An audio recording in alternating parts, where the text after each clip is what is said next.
Hello, everybody. My name is Cold War Gates, and with me is Return. Say hello, Return. Hello. And we're going to show you the match of the week today. Nebulime is busy, so we're unsupervised and unchaperoned. We're going to show you these replays from the recent King of Tiers tournament. Now, on the day of, Dada casted the Tier 1 finals, so we just have the rest of them, Tier 2, Tier 3, and Tier 0. And we're going to start with Tier 3 and then work our way up. Return, are you ready to get into these games? Oh, am I? Yes. All right, let's go. Get it. Start our first series here. If I remember to go into the right scene. There we go. Don't start the score at 2-3, though. Do it instead.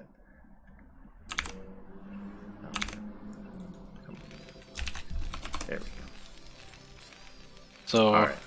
In the top middle of Silted, in the terrain, we have the red Vaclavson, and the bottom left in the blue Zerg, it's Elevation. Now, I am a Protoss player, so you're going to have to walk me through this matchup. How do you feel about this matchup on Silted? I kind of like it, but I kind of like all matchups on this map for nostalgic reasons. But I think statistically it's quite good. Like, on most 4-player maps, you will want to secure another main base as your third, or a natural to another main, which you can't really do here. But the high ground thirds with a gas are still quite defensible. And a lot of areas in the map where you can ambush marines and such with the Mutaling. And the bases also are like a bit hard for Terran to build sim cities for against the Mutalisks, and the naturals are quite harassable. Yeah, you have the minerals like right up against the cliff like that. You can't build turrets behind the minerals or anything. Yeah. So the Vaclavson, I don't know too much about, but Elevation is on my team, and I played a few PvZs with Elevation, and he's pretty good. There's this thing that happens where when he gets behind and he's going to be attacked, he just makes like 8 sunkens. So I kind of want to see if that happens in TvZ as well. Sometimes you just gotta stay alive, and stabilize. Vaclavson is actually on my team. Oh, that's good. And he do enjoy these 1 base 2 racks builds. And can hit with a pretty nice academy timing. Nice. Now, several times this season, especially from the likes of Barisu, we've seen like 1 base, like 3 barracks. But 1 base 2 barracks isn't quite that out there, right? It's still like kind of standard-ish. Yeah, it's like the old school way of playing it. Like you get your tech up and then you expand, and it's like it transitions more easily to an expansion base, while 3 racks you kind of need to bust the sunkens,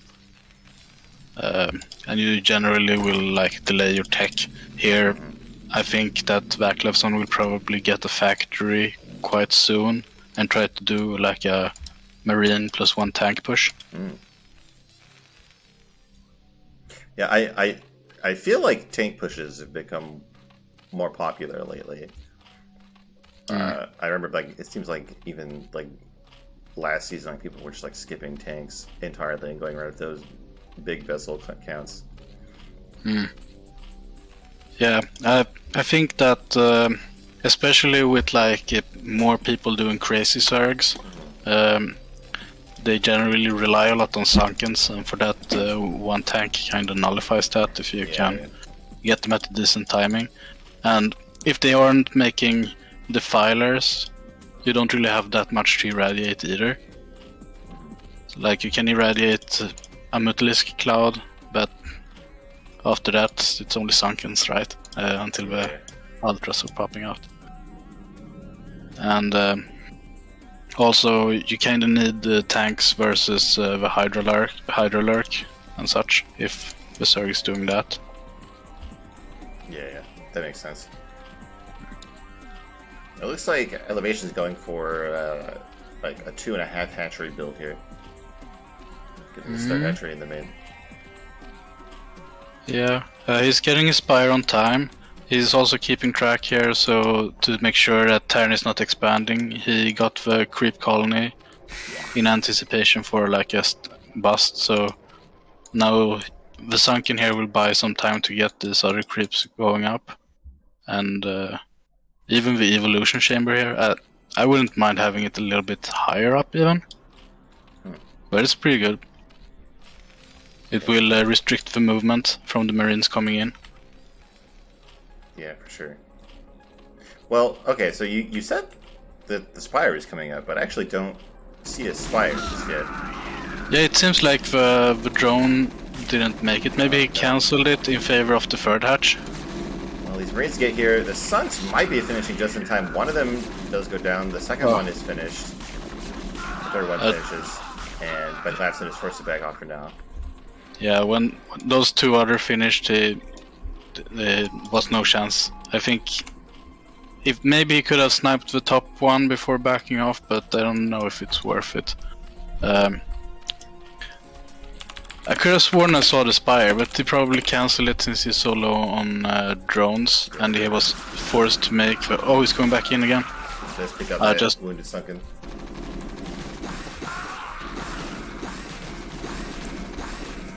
Getting some very good value from these Marines, but I think they are on borrowed time. They can't really stay out here. But they do keep up the pressure just by existing, I think.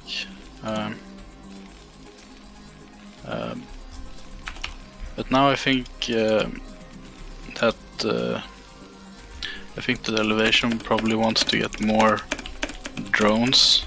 It's still a bit low since he has been forced to make so many Sunkens. Yeah, I feel like this is one of the big strengths of doing something like this one base T-Rex, where it's like it's off meta, but it's still good. And just it's especially in tier 3, it's less likely that your opponent is going to know how to deal with it gracefully.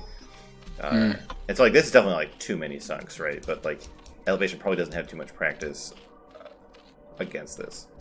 Yeah, it's definitely easy to panic. And I mean, if a tank would have showed up soon, he would need a lot of time because he doesn't have tech ready. Yeah. He's getting an evolution chamber. That's interesting. Yeah, I wonder what units are going to be upgrading here. It's probably Carapace, but I'm not sure if you... I mean, he's banking up a lot of gas. Okay, so he's going for like this type of 2-base crazy Zerg with no lair tech. I think I personally would have liked to see the Queen's Nest and the Evolution Chamber at the same time here, since we're kind of forced on 2-base. Yeah. So I've seen crazy Zerg with like just mutas into high tech, but is it a thing? Just get the mutas entirely, or is this just probably a situation that Elevation's been stuck in here? It's a thing, but like I know that Saxcree, the pros Korean Zerg, made some guides on Eclipse where he delayed his lair to get to take the third on Eclipse, and then go mass Sunkens at the third and natural, and skip lurkers entirely for faster ultras. Dang, it seems... I mean, that is indeed crazy Zerg. Like... Yeah. He did get Spire for like Scourge anti-dropships while getting Hive in that build, but it still kinda hinged on that he could get like free gas quite early. Yeah. But here I think since we had a lot of gas banked up, the third gas isn't as important. Yeah, we do have But this tank like slowly chewing through these tanks. Elation is just kind of making more in the backline here, trying to buy time for something to get up. I think especially with a second tank about to arrive, I don't think Zerg is going to have that much time. Yeah, that's a lot of Zerglings, and we have 3 fire bats here. And they are upgraded too with +1. So this looks kind of dire, but I do like the spirit of making the Sunkens here to try to buy some extra time. But these tanks are really causing havoc. 7 kills so far. Yeah, and it's like the line of Sunk is just in the mineral line now, so it's going to be extra convenient. We do have the Marines running in here. Lings coming out as well. The Marines back up to get to the fire bats. Oh my god, the fire bat's going to make mincemeat of all these people. Zergling barbecue. I think, especially with that third tank showing up here, I think elevation is going to be broken. The drones are coming out to fight, but they're not going to get too much done here. Bringing the boys. Yeah. That is going to be game 1. Going. I think Elevation did really good, like on being under pressure and trying to adapt to the situation. But it was too much damage. So we're gonna get into game 2 here. I didn't go over like the format of this, so the finals for this tournament were a best of 3 with a winner's bracket and a loser's bracket finalist. So if the winner's bracket finalist wins in the final series, it's done. But if the loser's bracket player wins the first series, then we go to a second best of 3. And in my little graphic here, the winning side player is on the left. So in the series that we're watching now, we have Vaclavson coming from the winner's bracket and Elevation from the losers. And actually, these players both met in the Tier 3 winners bracket finals as well, so it's Elevation trying to get that revenge. Yeah, they have some history. Yeah. I had the lobby up, by the way. I think it's the same for the other tiers too. Not always. Not always. Like sometimes someone was in the bottom bracket for longer. Alright, and we're getting into game 2 here.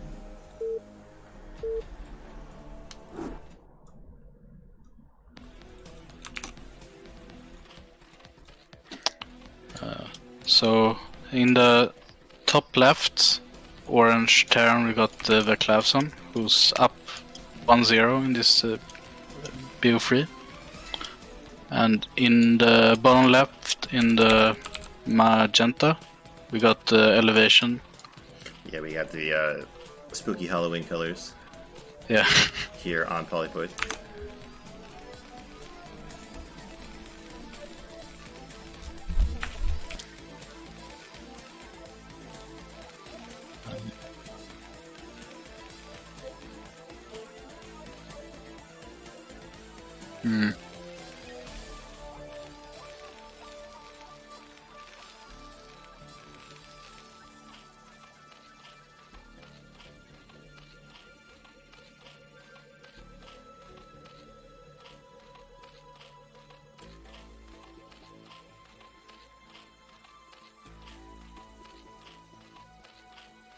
Yeah, the value, I would say, outside the natural and the third base is, I think, kind of important in all matchups on this map, and just the high ground position and how it correlates with where the opponent is plays a big part.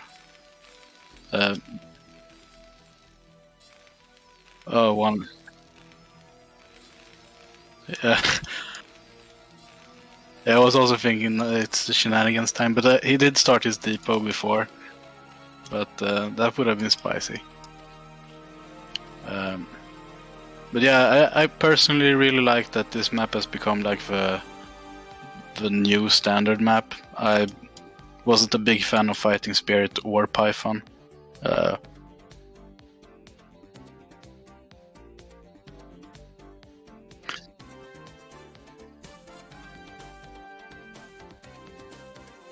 Can you lower like my audio a bit in the?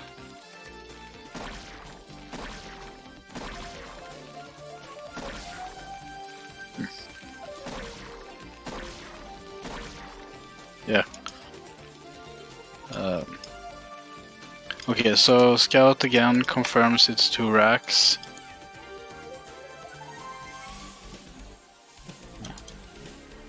I muted myself in it. I don't understand how I keep doing this to myself. Oh my god. Anyway. Professional casters. Yeah, it's a good thing that you're here. It's a good thing it's not a solo cast. At least people got the gist of it.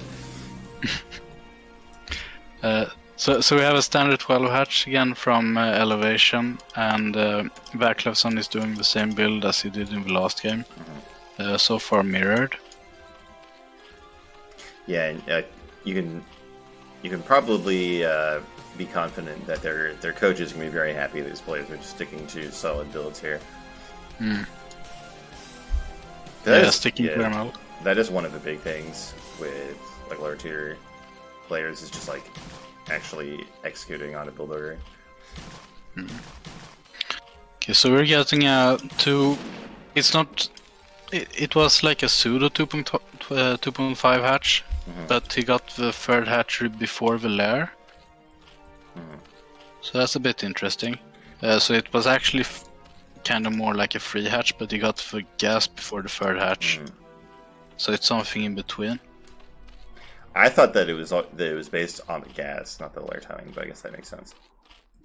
Yeah, I guess I'm not fully sure if it's. I think generally speaking, 2.5 hatch is hatch after lair started, but before the spire, or then, or however you're playing it. But it's also after gas by virtue of lair costing gas. Right. Oh no, this Overlord has strayed way too far near into the base of the path and it gets murked. But Lings got in. I don't think they're going to get too much damage, but they do get a complete scout off here. Yeah, maybe they'll see eBay. Maybe, but they did see there's no factory here at least. So I like that maneuver, like you getting something out of losing the Overlord. Yeah. And we also bought some time to get the Sunkens up. Yeah, just going for 3 Sunkens this time, which I think is a bit more correct than like 4 or 5 we had at this phase in the last game, especially if they have time to finish here. Yeah, and we also have Lings here to cover. No, don't run out with them. Go back home. What?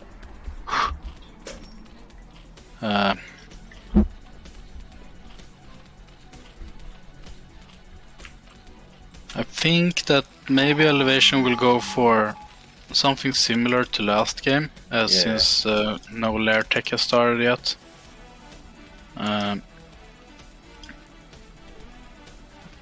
Getting quite big amount of Lings at this point. I think Ling speed just finished, so maybe we'll try to snipe this Marine group before reinforcements come. Yep. Well, here we go. Trying to get a surround off here. That's clean. So that opens up so that the drone can go out and take a third. Firebats will have to run home. A nice timing on this bust out here from Zerg. And Elevation now it's reduced Terran to only like 3 Marines in their main, so definitely has room to get this third up like you were mentioning. Yeah, and now he builds a command center on the high ground. He won't be able to lift them off for a while because he'll need more firebats and medics because this is a substantial amount of Lings. It's 12, but they have speed and positional advantage. Can't bust up the ramp though, don't go up the ramp. Oh yeah, no. But you have to check, like you never know, maybe Terran has like 3 Marines and is cutting all the corners he can. Spire is coming up at home. Okay. Or Elevation. Yeah. We have a starport pretty quickly here. from Vaclavson as well. No turrets. I haven't caught any scans going down. I do like that we're using all the larvas here to make drones, but because we desperately need more drones at the natural, and now there are, so that's great. Oh no! Oh no! Run back with links. There you go. Most of them are saved here. Yeah. Oh no! They go back in. But try to confirm the CC, sees the CC, and gets in. We'll see the tank, maybe even snipe it. Oh, the tank is stuck here in this little corner, but there's not too much surface area for the Leaks to fight on. Is it gonna be maybe even. Oh! Got the tank. Wow. Okay. That's huge. Okay, so that will delay the Terran for a good minute there, from being able to actually make any moves. And I don't think he has seen that it's Mutas. Oh, yeah, he makes the turrets now, so he has probably seen it. But sadly, though, like that third base of elevation was never started. No, that the drone is just hanging out here in the bottom right. Yeah, I think the mineral tax has been too high to get back up in drone numbers after the early game. 28 though is a respectable amount of drones. So now we have 5 mutas out on the map, trying to catch purpose at this natural, I think.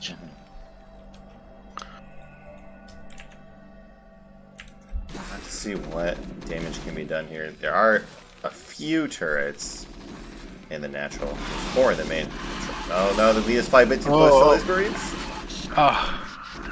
Almost got to fire bat. Yeah. 2 HP. Be really careful with these meters. They are pretty fragile. Another thing worth noting that since Vaclavson is using both his factory and his starport, he doesn't really have any free structures to float at his natural for having more vision against Mutalisks at his turret. That's true. So that makes harassing the natural very strong. Oh, that's not the angle. Nice. A lot of damage here, but there you go. Just make it out of the danger zone. Now trying to exploit these cliffs against these turrets. Did get some value and got away with the damaged Mutalisk, so that's very good. The Firebat out here, what a pro move. Scouting the third base. Oh, that's a lot of Mutalisks. It's even the 2 HP Firebat from earlier that survived these. What a warrior, man. Yeah. So, I wonder if you saw the follow-up Mutalisks. Yeah, this is a lot of mutas. A small number of turrets is not going to make a difference against this many mutas. They tried to dive on the Terran base. Oh, that's a lot of Mutalisks. That's actually a dangerous amount of Mutalisks. And Vaclavson doesn't have any vessels out yet. He's getting vessel energy though, so I'm not sure. Maybe he has already gotten irradiate. But he has to be very careful with his marines here. If they walk in a straight line and the Mutalisk catches them, they will all die. Yeah, this is a huge conga line of marines. I just want to touch on something that I learned a few weeks ago, actually, in a cast with Neblime. Like, if you start the energy upgrade for a unit. Oh, hold on, we'll put that later. We have mutas in here in the main doing a ton of damage, just chewing through these turrets. The Marines are all at the third of the Zerg, but there's no drones here, so we don't care. Yeah. This backstab is very effective. Caught the vessel with like instantaneously from it having spawned. Vaclavson in panic, making turrets here at their axis, and units on the other side of the map. Now also +1 finished for the Mutalisks. You'll be able to snipe the Sci-Fac for sure. I don't think I've ever heard anyone call it the Sci-Fac. How do people? Everyone just calls it the science facility. But I like Sci-Fac. That's pretty good. I'm gonna start doing that. So, will he catch the vessel? Oh no, it's too much there. Too high DPS. Oh! Well, Oh, tanks now at elevations natural with the unmorphed crit colonies yeah. here. There's a few more I mutas would at have. home, but not enough to fight this force. It seems like the mutas are gonna head back down. Yeah, I personally would have liked this forward row to be like one hex ahead. Yeah. A little bit spread out to be extra effective to save against the tanks. Oh, need to move with everything. Oh, Dang. oh, that was brutal. Yeah, this muta number has really been cut down, and now we have I think 2 science vessels out. I'm not sure if Irradiate was researched before the before the Sci-Fac went down, but I think it was. Yeah, I think I think he did make it, but I guess the Mutalisk were too bruised after the attack on Vaclavson's main. But we're getting Greater Spire and Defiler Mound at the main, so if enough time can be bought here. But it's a lot of Marines here, and there are 2 tanks and 2 science vessels. And this 0-0 Lings will be running out funnel, or like through a funnel. Yeah. It's tough. We need more Sunkens back here. Greater Spire is 60% done. I don't think it will be done in time. Well, we do have Ground Carapace and Adrenal Glands coming. Consume is started, not any defilers on the board just yet. But needed just like 40 more seconds. oh, the mutas do get radiated, but then die immediately anyway. We're trying to irradiate all the Marines there, but Kurtz went for the highest energy vessel. That was very nice. But yeah, that counter attack from the 3rd to the natural was perfect execution from Vaclav. I didn't even see how he got tanks there, but he must have moved them down there when the mutas attacked, since he knew that tanks don't shoot up. Which, yeah, I think that's fair. It's like such a calm reaction out of Vaclavson. Like, oh yeah, there's like 12 units in my base. That's fine. I'm still gonna come kill you. Like, I totally would have soiled my undergarments at that point. Okay, 1 Guardian makes it, but he escaped the green death. It's like Guardians are actually like ironically bad on the defense. Like, they're not good when they're on the open terrain like this. The Marines can just like charge at them. If they are really good defensively if you have like the Sunkens to buy time so you can't run in. But they were just like 1 minute too late, unfortunately. But I did like the move. If the Sunkens would have been stronger, so buff Zerg, then I think Guardians was a nice move to like make use of the Mutalisks. Well, I think we're gonna see Vaclavson shoot the rest of the things. Yeah. Otherwise, we have to soon. I do like the fighting spirit. Like, it's the last game of the finals. Yeah. Let's fight. We got maybe. one sunk here. Like, there's still a chance to kill the boys, right? Yeah.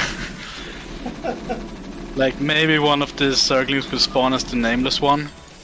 And just tear through. Or is this devouring one? I don't remember. GG. Well fought, both of them. Right, so that is gonna make Vaclavson our tier 3 champion. Yes. Bringing the trophy home to Team Gosu. Nice. We're gonna head to tier 2, where it's Leonix against Kimura.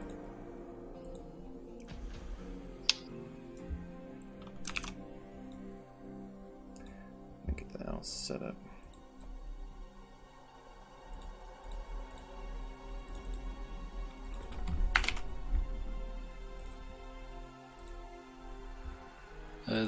Seems like you're still a bit low. Yeah, it could be I'm sitting too far away from my mic. Let me see if I can figure out how to actually boost my volume.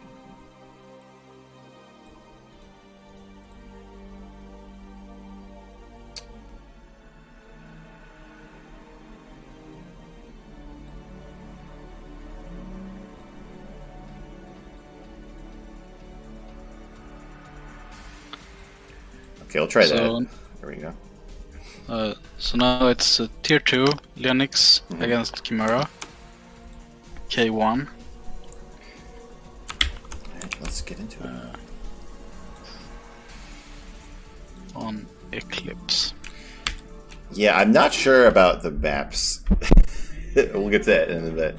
We have here in the top right of Eclipse in the blue Terran, Chimera, and in the bottom left, sporting the BSL 15 tag, it's Leonix and the magenta Zerg here. Yeah, this is more magenta. Last time I felt wrong saying magenta because it was like a bit darker. But I've always been a bit weak with colors when it comes to casting. I remember Pancake often berating me for my knowledge of colors and their names. So about the maps, like I'm not sure. I think there's always some confusion about the maps in King of the Tiers because it's like based on your round, and then the finals, like players might have played different numbers of rounds. Like when you go to the losers bracket, so it's a bit confusing, but yeah, I think it's fine honestly. Like as long as we're on maps that are in the tournament, I think it's not a big deal. Yeah, as long as you don't host Plasma or Chrysalis, it's fine. So we get 9 pool from Leonix here. K1 opening with the standard, 9 depot, 11 racks with the scouts. No shenanigans. And I didn't say it earlier, but Leonix was the player from the winners bracket, and Chimera did fight up through that losers bracket. So might tell you who has an advantage or not. Might not. I think they both faced off in the winners bracket too. I think. So this will be interesting. I played quite a bit with K1. His Terran versus Zerg is really strong. He has very solid like macro style. Nice. And Leonix has been on fire this season, so it will be an interesting matchup. These links just don't care about the SCV, even though they had a perfect round as they came out. They're going for blood. Dude, that's what happens to me every PvC. Like, the links pop and instantly my probe is surrounded and just dies. Oh my god, look at this ramp on the basic Chimera. This 5 SCV is definitely a sharp reaction to this early pool here out of Leonix. Yeah, I think it's a fair response. Like, at least moving back. Well, okay, no, if we lose that one, they will get in. Oh no! Again, just like my PvZs whenever I try to get my Prips to block anything, they're just like, no, we're good. But it is only one ling in here. It actually manages to get stuck on a mining SCV. And Chimera is doing the same, like, 1 base 2 racks build here. No, it's the 1 racks, but he's making the command center on the higher ground. Never mind, alright. I just saw a building making. I was like, alright, that's a barracks. You're right. That would be a sneaky position for his second barracks, though. But I think he had the SCV still in Leonix base as the links arrived, and the 2 follow-up links went to kill the SCV. So I think he has to read that it's not like all links, but rather just a 9 pool opener into transition. Yeah. 1 link to kinda gauge the marine count, and the other one to kinda get a feeling for if he's moving out or when he's expanding. Leonix takes a fast third. Very fast third. That's very nice. On this map in particular, a lot of like free hatch, free base type styles has been very common in the pro scene, since it's hard to get the fourth base. So you often kind of want to play it a bit greedier when it comes to taking your third. Before we get too far in this game, when you're Zerg and you go for a 9 pull like that, what are you trying to get done? Like, it's not an all-in build, right? But like, how much damage do you have to deal to Terran, or like how much defense you have to force them to make to where you feel like you did enough? It depends a bit. Personally, I feel like if I force SCV pull and I don't lose my links and I delay the CC, I'm kind of happy with myself, because I have like the map control and he has like 5 less workers, right? Yeah. But I also think that if you are losing your links, you definitely want to get like a few Marines and probably like 4 SCVs for it to be actually even. Okay. So I'd probably say that after the openings, Leonix was behind in this one. I think he didn't get like enough value for his 6 links, and he made 2 more links afterwards. But he did get map control, and he has gotten his third up. And K1 has been kind of blind except for his scans. So one can argue there's value in that too. And as we see now, the drone worker count is totally even. Yeah, the drone count looks very good for Zerg right now. Though there is kind of a scary fireball here in the natural of the Terran. Yeah, I think if these Marines walked out now, it would be very troublesome for Leonix.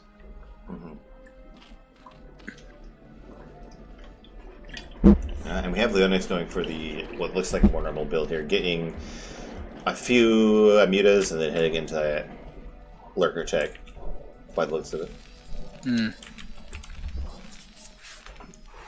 Yeah, I think like a lurker transition can be very strong, since he has access to free gas. Yeah.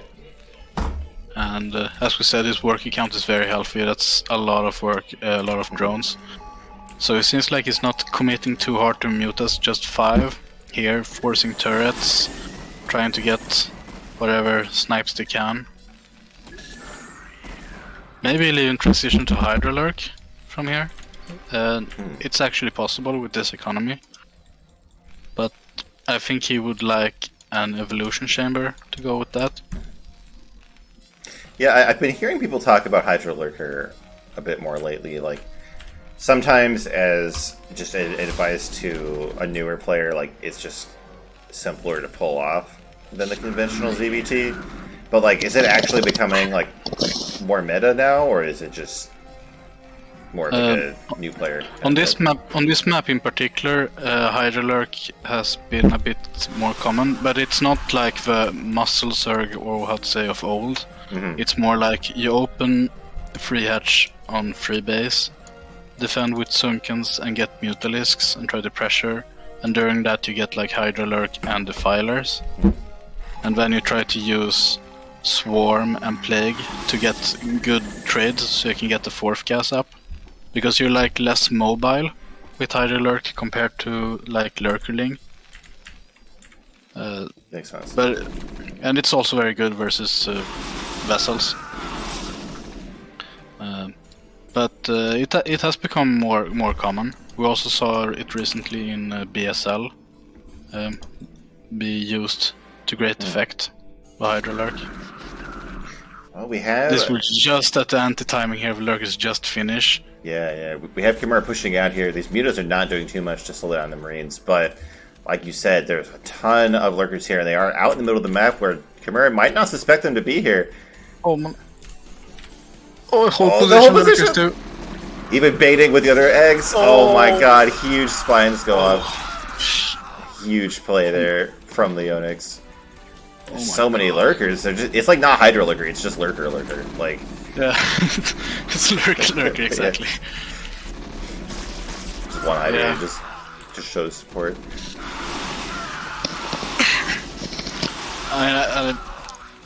Like one of those spines like popped like 8 Marines in one go. I mean, the Zerg in me love it. But I do feel bad for K1 who like finally moves out. Yeah. And it's just at that anti-timing. Are you watching these medics in the middle of the map? Oh, they finally start to die here. They're just like perfectly healing against these mutants. Medics are unkillable until they are killable. Yeah. Well, the problem here is that these lurkers are in the Terra Natural, and there's not much to stop them. They're going to start taking down the turrets and probably the SCVs soon.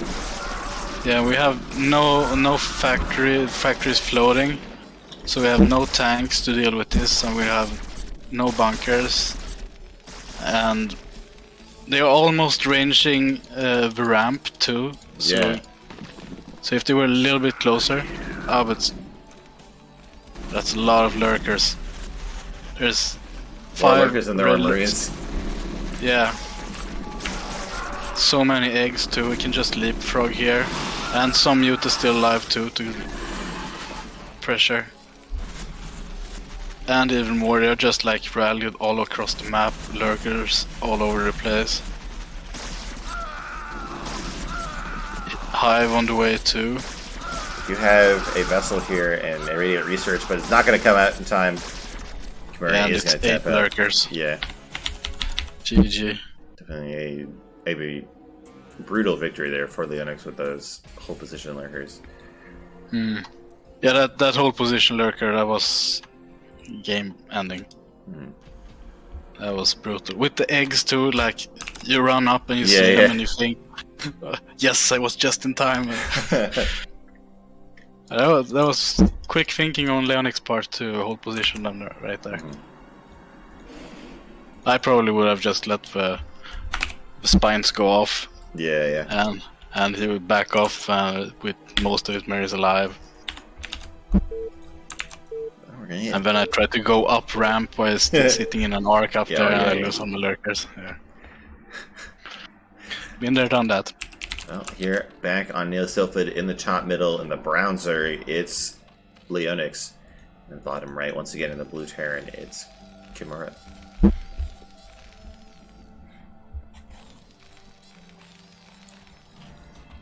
Alright, so we saw a TVZ on here earlier. Seems like, well, I guess the builds are more standard, but Leonix definitely has an aggressive mindset, I would say, like, with that. Yeah. He has some aces in his sleeve. Definitely. And I feel like this map is pretty good for aggression with the short rush distance.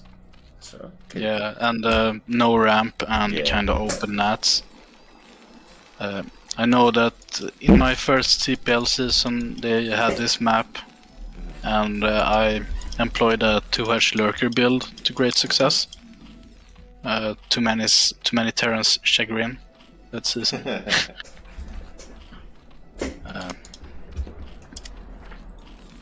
12 o'clock on this map is awesome for Zerg, since you have several boost wall patches, and we see even Leonix getting some use of that.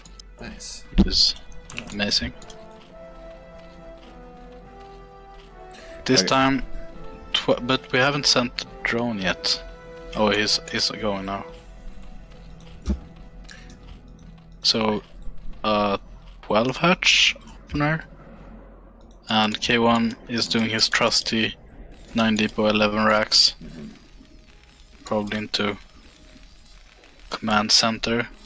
He'll probably do it before Marine when he scouts its hatch first.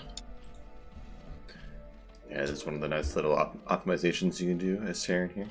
You know that they are 9-billing you can just get that command center extra quick. So people are saying that you're loud again on stream, but like you really don't sound that loud to me. So I don't know what's going on here with my audio today. You know, I don't really think of you as a loud, boisterous person.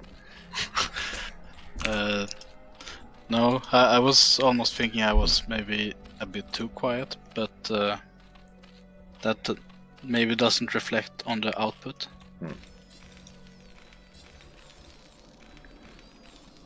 We do have this command center going up. Drone trying to be annoying here, but SCVs are going to shoot that away. Even the Marine's going to help.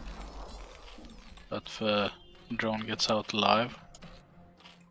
Like the pool finishes and the lair starts immediately for the Leonix. You know, he was just sitting there mashing that L key, trying to get that out as soon as possible. With perfect optimization. Very nice. And he's making 6 links, or well, 3 pairs of links. Which might arguably be considered a bit aggressive. Getting the links here, the link speed started. We'll see where these links at the NAT go. Well, they're all sticking around, maybe trying to kill this SCV. I think maybe they're going to head over to the Terra Natural, try to force a bunker or something.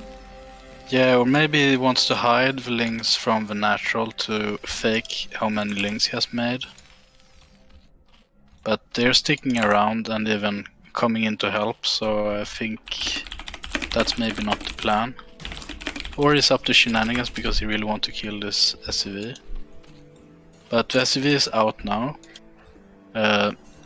K1 doesn't respect the links with the bunker. Which I think is fine if it's just 6 links.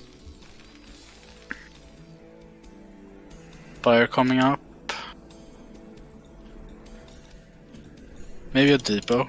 Yeah, depot would be good. Academy. This is something I've seen a lot of Terrans do recently, that they delay their gas and Academy to like get more SCVs and Marines going. Rather than like the standard Durax Academy where you have Dim finishing about this time. Yeah, it seems like lately when Terran's been going for this Durax Academy, they've been less aggressive. Like sometimes they don't even really push out at all until like much later in the game. So I guess if you're not going to do that, you don't really need stim or range until the mutas get to your base. So it could make sense to delay that to get a bit better economy. I think maybe it's with the 2.5 hatch meta that people feel like if they do the usual move out, it just gets killed by links because they have much more larva. So maybe that's why it's been delayed a bit, but I think you still kind of need the scans to see if it's Muta or Lurker if you haven't confirmed it. So these links come from behind and from forward. It's a lot of links. I think they might actually be able to squash this force. It will come down to control here. No lord here, but it is going to get saved by these links. They're trying to get a surround off, getting pretty to the surface area. Oh, the medic can't be running around. That was so clutch. 2 Marines survive here. I think like they must get cleaned up eventually. How much damage are they going to get done in the meantime? They're trying to gun down these drones. Some of them not down yet. Oh, I think you need to focus the drones here, man. Yeah. Oh. If you would have ran with the Marines to like between the 2 mineral patches and then like blocked with the medic, that would have been so sick. But it seems like Leonix have delayed his Muta production in favor of these links here. And now drones. He's getting a 3rd hatch and he's sending out a drone to take the 3rd. I think that's a nice move. K1 is getting the bunker.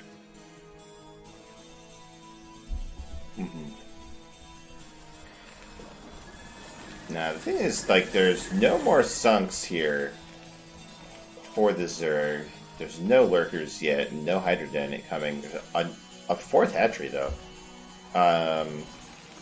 And despite losing that force, like, Kimura has re-macroed pretty well here, so I'm a little bit worried for Leonix if Kimura does just cross the map pretty soon here. It's a sizable marine force, and it's getting up to 4 racks. Factory's coming up too at the perfect standard timing. Started before 7 minutes, but Leonix is going into heavy macro mode here. He doesn't have the drone count to show for it, but he has 5 hatcheries coming up and a hydro den. There we go. He doesn't have that many mutilies, but I think that's a kind of nice touch. Like, he makes just enough to force the turrets and like threaten that there might come more. But instead he's droning and well, he's not droning right now, but like macroing behind it. He has a few more mutas at his natural, so he'll try to squash this force with mutiling. K1 needs to keep his units together. He can't be walking in a conga line. Yeah, I feel like these fake high ground bases on this map are like extra bad for trying to move your army through them. But Kimura does manage to re-blob this army pretty well here. As soon as I start saying that, immediately returns to the conga line. But like I said, there's still no sunks. A lurker tag is not even done yet. This base is in a lot of danger here. Yeah, I think Leonix really needed to deal with this force before it reached his natural. Now it will be very, very hard to mitigate damage here. Yeah, Kimura's getting a lot of damage here. The mineral line has been pillaged, and no medics running from battle. The medics have just given up. Their shift is done. They got home to the break room. All the Marines die, and the hatchery lives 27 health. That's insane. But yeah, I think the medics, they felt like their work was done. Yeah. Oh no, they still get caught in the middle of the map. Oh, and they make it out alive. The new Marines come to save them. They don't know that the medics betrayed their brothers. Oh, nice to find you out here. Yeah, I'm just walking around. Yeah. Keep me checked. And before the relentless aggression here from the Terran, just as Leonix tried to drone back up, he came back in again. The hatchery is finished off. First wave has been avenged. It's just a handful of units trying to stop these Marines from ending the game, but I don't think it's going to be enough. I think this will be tough. That's a strong position here, and Leonix doesn't have the economy. It's a 30 worker lead. +1 just finished. For he's getting +2. That's interesting. Yeah, he's can't reach critical mass, and K1 takes game 2. So, in that game, we saw the hatchery get super low. Is there any point at which you kill your own hatchery so that you can rebuild one with more health? I'd say no. Like, if it had like 1 HP, you know Terran is somehow going to kill that. But if you kill it and start a new one, it's going to have more health, right? It's true. There must be some scenario where that makes sense. Maybe. I think it's more common that people like make a lair to get additional HP. True. But, I mean, I think you just like say thanks to your lucky star that the hatchery survives a little bit, rather than kill it. But maybe I'm no all-encompassing strategy guru. Maybe Tai 2 has a build where he kills his own hatchery. We are back in back on Polypoid here in the Tier 2 finals. It is Game 3. If Kimura wins this game, we'll be going to the second best of 3, and if Leonix wins, that'll just be it. So let's see what happens here. The top right in the navy blue is Leonix, and the top left is Kimura.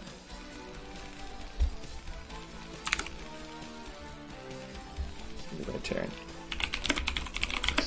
So, Polypoid. and it's horizontal spawns.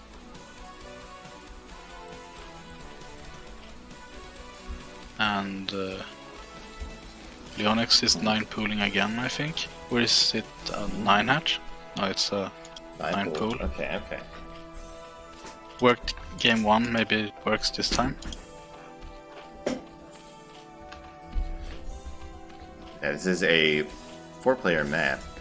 It makes this kind of rush builds a bit more risky, but the Overlord is going in the right direction, although it's going to have to go towards the main of Terran, not just the natural, so the Overlord might be in a dangerous spot.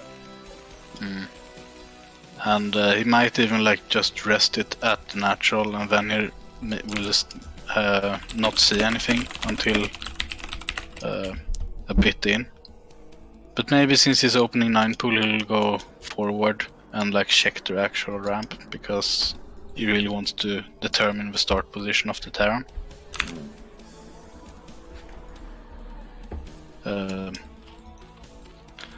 And K1 will get the first scout here, which is obviously advantageous since it's versus 9 pool. Yeah, definitely gotta set off the alarms. Now, in game 1, Kimura pulled quite a few SCVs in response to this. Had a bit of trouble actually getting them to stay on the ramp, but I think that shows that Kimura knows what to do here. Yeah, there we go. We do have 4 SCVs being pulled to this ramp, 5 even. That first Marine is going to be done with Marine number 2 coming. So as long as these SCVs are like on hold position, should be pretty good for Terran, I would think. Yeah, it's not his first rodeo. He has been 9 pooled quite a bit. Yeah. Alright, how's it going to go here? Pulling back the SCV. I think it's smart to do that, but not when it still has 50 HP. The Lynx have managed to get through all of these SCVs, and it's just the Marines left. What is happening? That was actually like a super sick move from Leonix. He first hit the one that was furthest out, and then he redirected and attacked the one in the back. So K1 moved back to one he had attacked initially, and then the other one died and created a hole. I don't think I've ever seen anyone do that before. Nicely played there from the Zerg. And now these Lings are running amok in the main base of Terran. One Marine left, so trying his best to stay alive. Just not quite do it. And Leonix is committing here. He's sending more and more Lings. He's even getting gas behind here. And Ling speed. So he's very committed to this game plan. And K1 goes and blocks the ramp with some zealots, but it's a little... Sorry, SCVs, but it's a little hole. Lings come through. It's total chaos here in Terran's base. Lings causing havoc. Oh my god. But we're still alive. It's a 1 Marine out, and the SCVs are moving. Yeah, I do want to mention that Kimura has not stopped making SCVs during this, and that is a big deal. Like, a lot of the time, like, when a player's being rushed, they completely forget to, like, make units, make workers, make depots, like, and then that ends up doing more damage than the actual rush. I don't know if it's going to be enough to keep Terran in this game, but it does show that Kimura, knows how to play under pressure here. Yeah, I myself am guilty of the stop making workers while under pressure. It's when I play Terran or Protoss, I often notice that I'm like, oh shit, I'm on 12 probes. We got the GXZ here out of Kimura, but according to Dada in the chat, I had the bracket wrong. It was actually Kimura that was in the winner's bracket, so this does mean that Leonix is going to earn a second best of 3 here to try to win the Tier 2 tournament. Very nice. We get at least 2 more games between these two.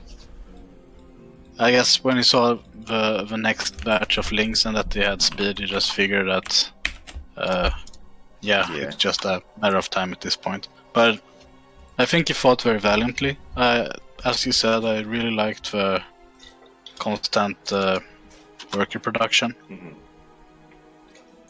And they often try to get SCVs on the ramp to block the next coming Lings. So that's very nice. Score is reset. We're heading back to Eclipse. Top left, or the top right of Eclipse. It's, as always, in the blue Terran Chimera. Here in the bottom left, the gray Zerg, Leonix. Now, this is another place where Leonix like to 9-pull. Are we going to see that again? Maybe. I mean, it has worked pretty well, so I wouldn't blame him if we did get another 9-pull. Yeah, I mean, at this point, it seems like Leonix is pretty good at controlling those lings in these early attacks. Yeah. And knows how to, like, know when to commit and when to transition, and how to get like the maximum value of whatever plan is employing at the moment. So we're getting another 9-pull. It is going to be another 9-pull here. Yeah. And K1's staying true to form. 9 depot, probably 11 racks. I wouldn't mind seeing like 14cc once in this series. Not in this one because 9-pull. We're even getting. Okay, so it's is it 9-pull speed? No. Extractor trick.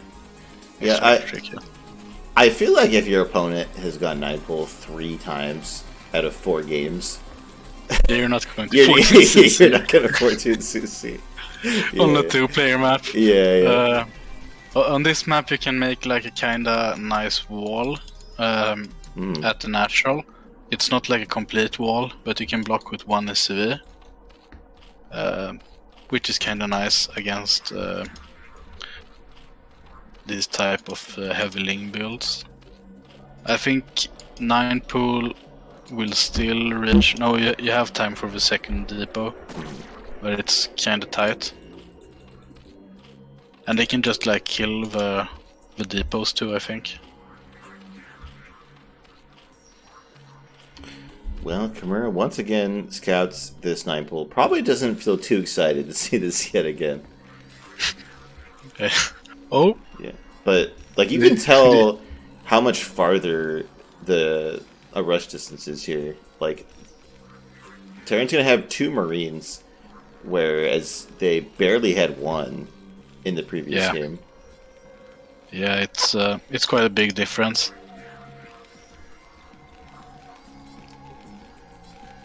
Well, here we go once again. That first SCV just runs away so quickly. But this time seems to be going much better for Terran. Yeah, it does lose a few SCVs. But most got out alive. Yeah. And almost all lings are dead. And the SCV scout is still alive, hidden in the mist. Hiding here in the corner. 2 lings, they caught wind that we have Trespasser looking for Gundam. Found the SCV, all the lings are heading back home.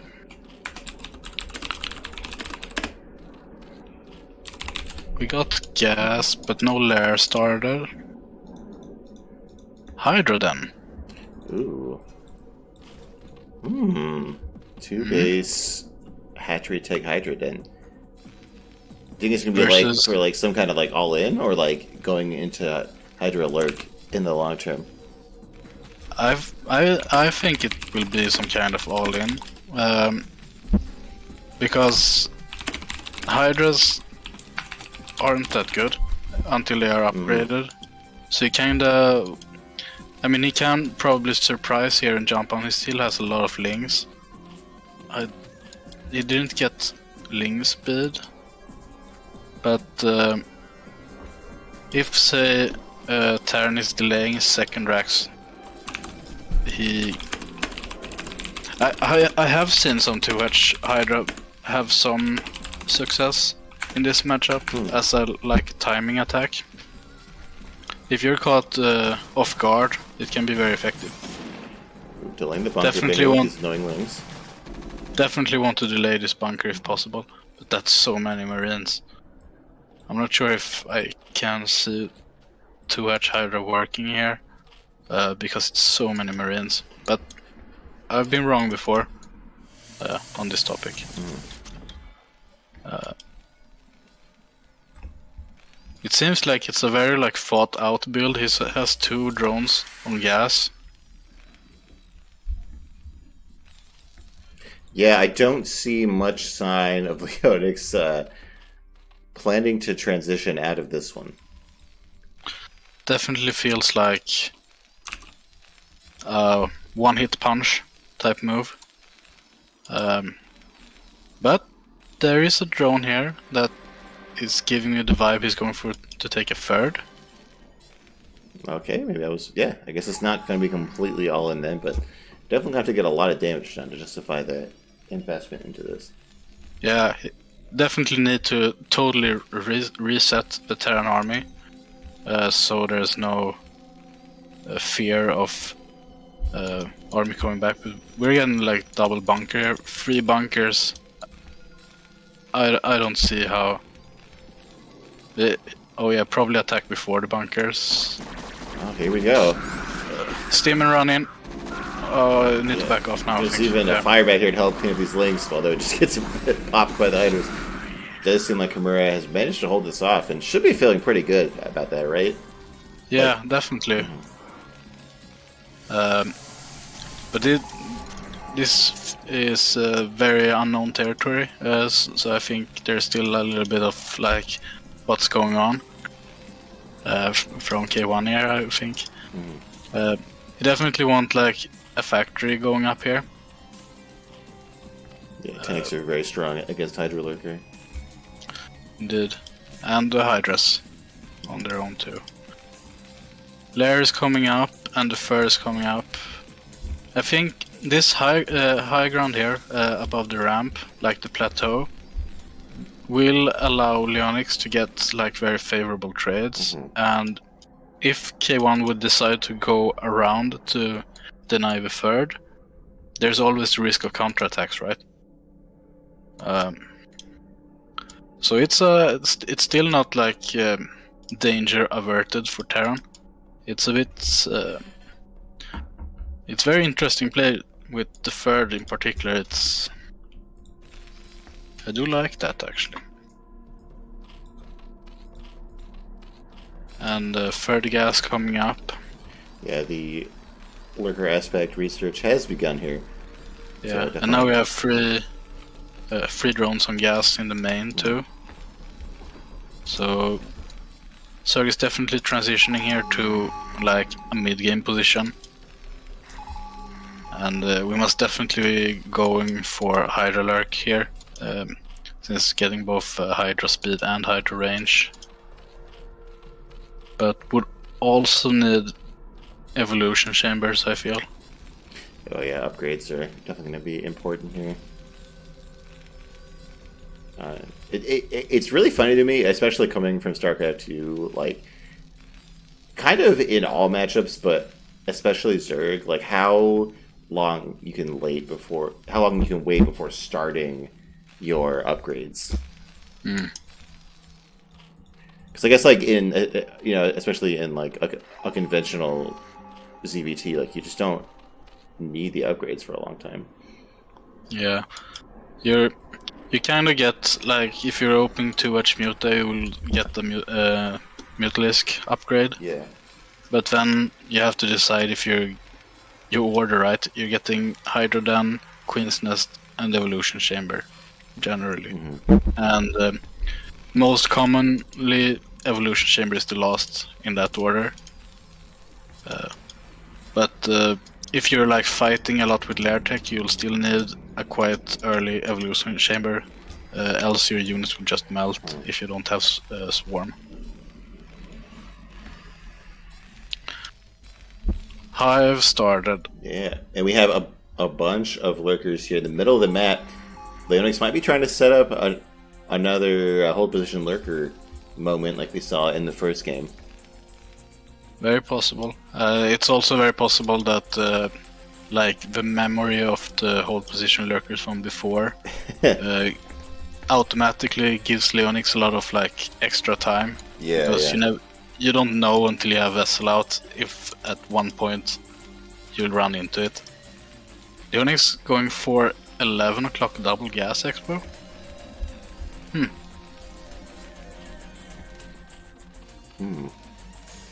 Tricky. Well, it's, it could possibly go the entire game without being scouted. It's pretty far away from where both players are concentrating right now. Yeah. And Spire is coming up in the home, in the main base of Zerg, and another macro hatchery. Drone count is fantastic for Zerg. Actually really healthy drone counts after that start. Maybe we're getting like a Guardian follow-up. Double Evolution Chamber coming up and the Defiler mod. Maybe it's just for Scourge. But double gas would be good for a Guardian transition since they cost mainly gas.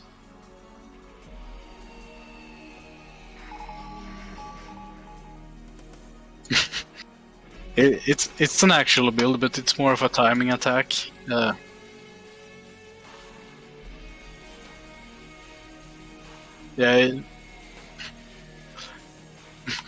K1 has seen that movie before.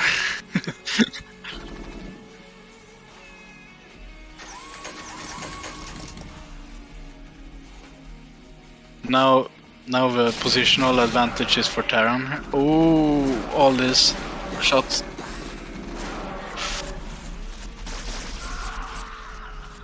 Lurkers are fascinating in the way that they are really good when they are burrowed, but not that good when they're not. So this position here is really good, but I would really like more like an aggressive approach here to this. The tanks outrange the lurkers, so oh yeah, we're doing it. We're doing it. Yeah. No, don't siege. Spore. Okay, no Swarm is up.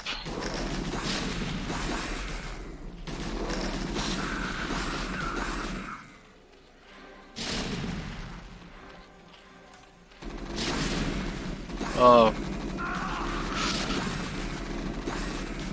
Yeah. Yeah, and the Spore here is obviously very annoying, but yeah, I think can't keep him siege here. Nice, but we need to move back again. That's a lot of lurkers. We need to move.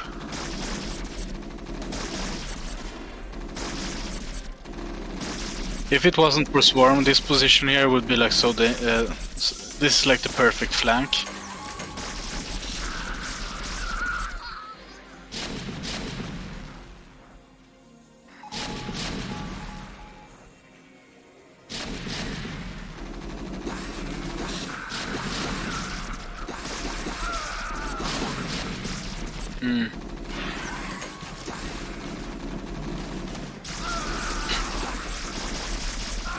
Yeah, and like if you have, but yeah, if it like worked directly and the same AoE, that would be nuts. Like you just drop an irradiate on a Mutalisk and all die instant. Plop plop. But K1 scouted the 11 o'clock expo and killed it before it laid too many eggs.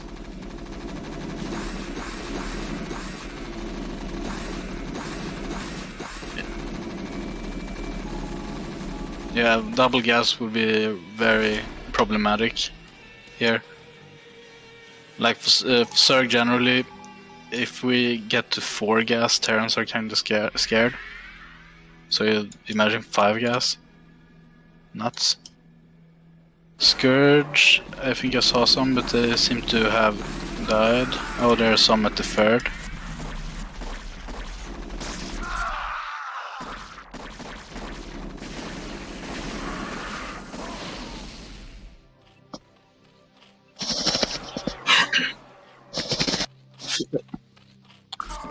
You might be muted. No! How did I get muted again? I don't even understand. I don't even understand how this happens to me.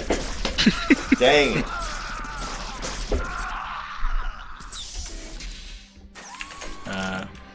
So now lurkers are a bit exposed here, but there's a lot of defilers in nats. I counted to 5 defilers, and another macro hatchery coming up. But it's still a game. Swarm pushing back Terran. Oh, nice sniping all the defilers. Oh yeah, there's one still. Well, I'm not sure who is ahead here, or like how this is going to turn out. I guess if Terran gets these bases that have started to finish, it'll be good. But this fight is so close on both sides. Like you see this, like if lurkers get in a good position, they kill so many units. But if the tanks or they radiate, get a good cast off, it's just so much splash damage on the Zerg. Yeah, and Terran killed like 5 defilers. But it's like so many fronts at the same time, it's kind of hard to keep track. But no swarms, definitely. We see how fast the Zerg units die without the swarms. But I mean, five Marines can't kill. Terran's not that broken. Yeah. But one Zergling caught wind of this bird, delaying it for so long. Both have really good map awareness, and they're like very active on working on multiple fronts at once.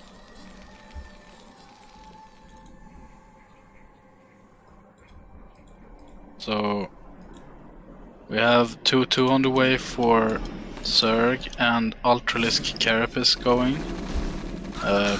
Zerg still needs at least one more gas to be able to full transition to Ultras. Yeah, Zerg doesn't really have any signs of trying to get another 4th base here. It seems like it's all about trying to survive this contain, although now I've said that we do have all these lurkers and lings running by this Terran army trying to get to these bases. This is the Zerg life, huh? Yeah. But we have some drones now at the potential 4th. We might make like 3 hatcheries there while doing this 2-pronged attack while trying to stay alive at the natural. But it's mainly defilers and lings at the natural. I don't think I've seen a plague so far, have you? No, I don't think I have.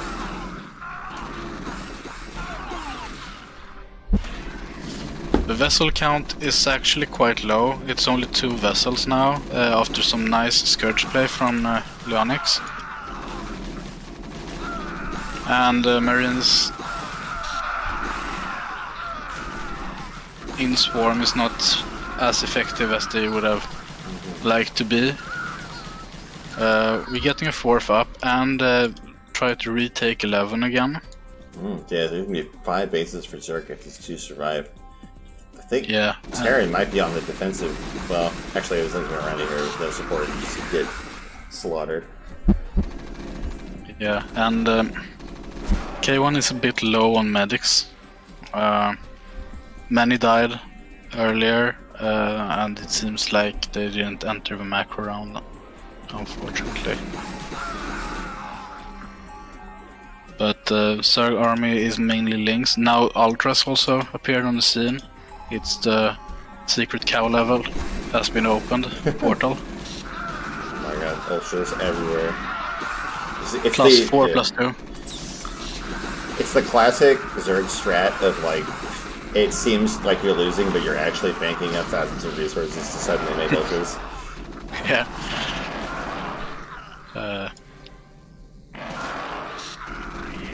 Ultras are a really good way to spend money. That's for sure. But without Swarm, they will still melt. Yeah. Scourge trying to find their time to do some work, but they're just cruising around. checking the perimeter. Now K1 is on. What happened to all the workers in his net? Oh, that's a good question. Were they transferred, like, over-transferred out to other bases? I don't think there's like a lurker drop or anything. I don't think so either, Yeah. and both bunkers are still filled. Yeah, it was maybe an overzealous transfer. Oh.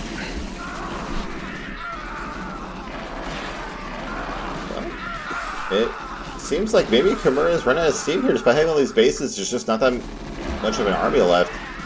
These Ultras might have enough momentum to start dealing damage to these all these Terran buildings here. But he denied 11 o'clock.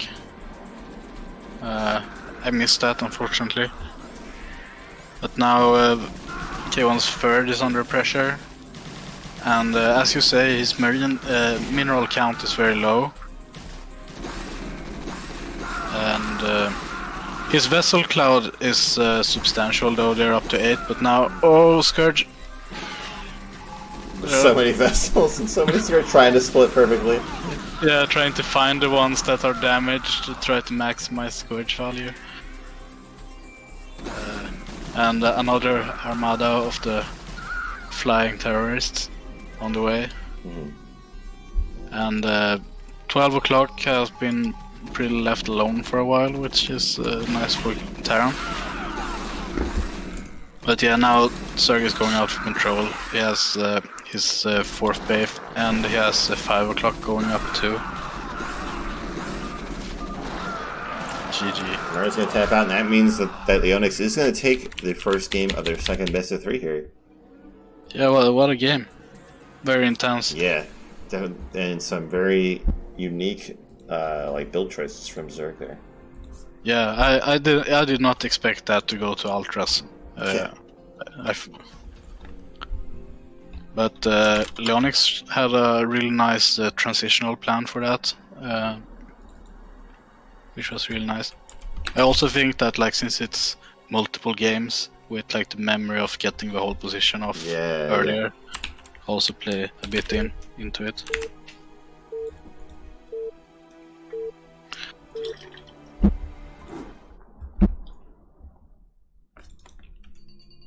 Alright, we are on Neil Silphid here.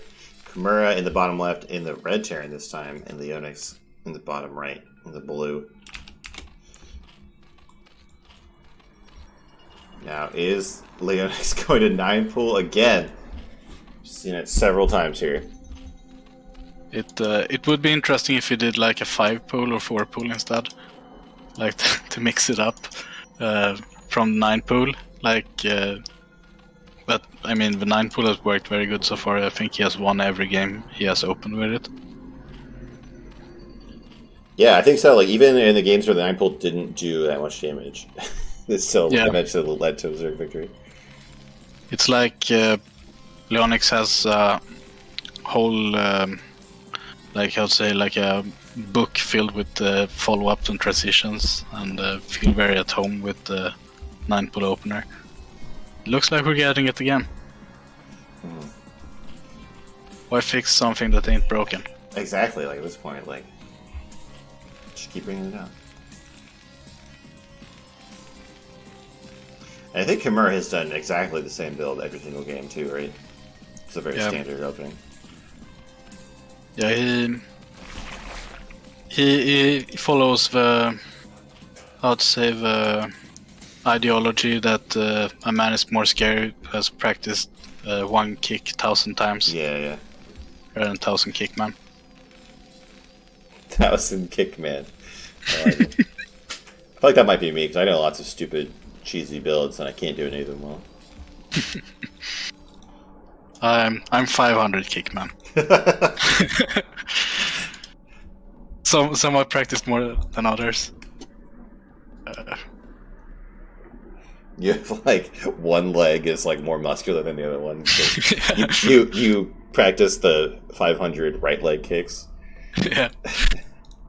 The left side front kick. Very good. Okay, so we have 6 links out. This is there's no drone scout this game since it's a 3-player map, I guess. Right. So it's already slightly more economic, but instantly gets the 4th pair.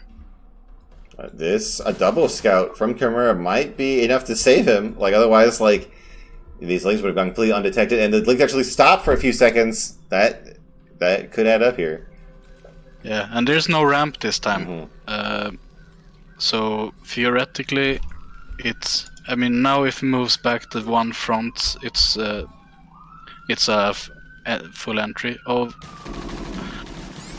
Oh no! Oh, It just takes one SCV dead, and Kimura hits him with a GG. He's had enough. Yeah, Leonix takes the series, coming from the loser's bracket to take the tier 2. Now, we do have the tier 0 left. I just had to run to the bathroom before we start the last series. So we'll be back in just a few minutes for that. Yep. Be right back. For the T0, we will have DoodleDoodle versus Pandor. Two of the, obviously since they are in the finals of the King of the Tier, two of the strongest T0 players. I think DoodleDoodle didn't drop a single best of 3 in the regular season. So it will be an interesting match. I know that they practice a lot, they both come from the same CPL team. So this one will be exciting.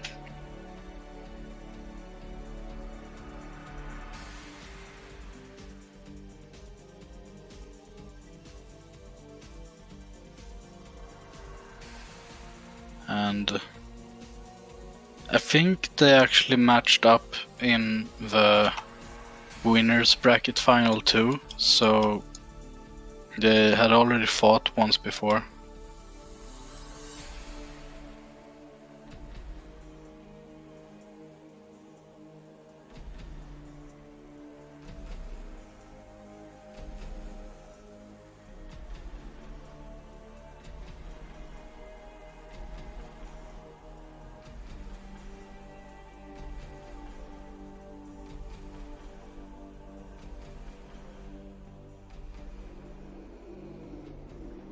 Yes, this is Protoss versus Terran.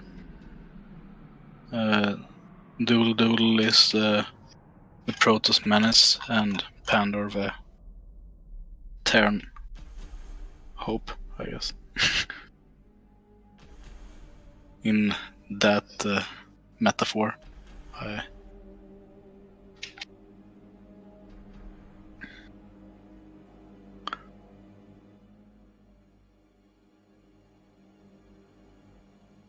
Doodle is a very, very strong Protoss player. But Pandor is no one to sneeze at. I know that he takes games in practice from Doodle. He's be right back. I think he went to the toilet.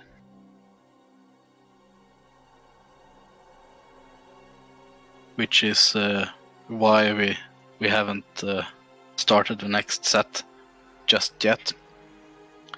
And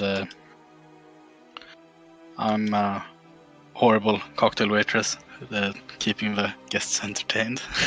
But I'm doing my best, and I appreciate everyone sticking around and cutting me some slack on that one.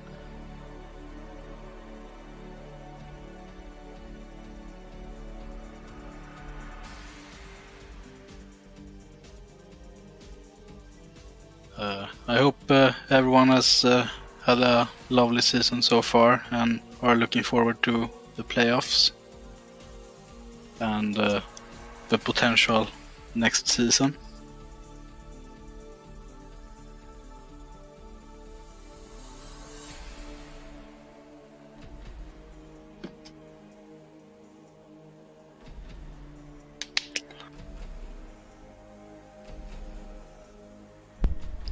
Alright, I'm back. I'm ready to go into this final series. Some Titanic players in this one. It's going to be Doodle against Pandor. These might literally just be the two best players in CPL. It's they're definitely solid contenders for the top spots. That's for sure. Okay.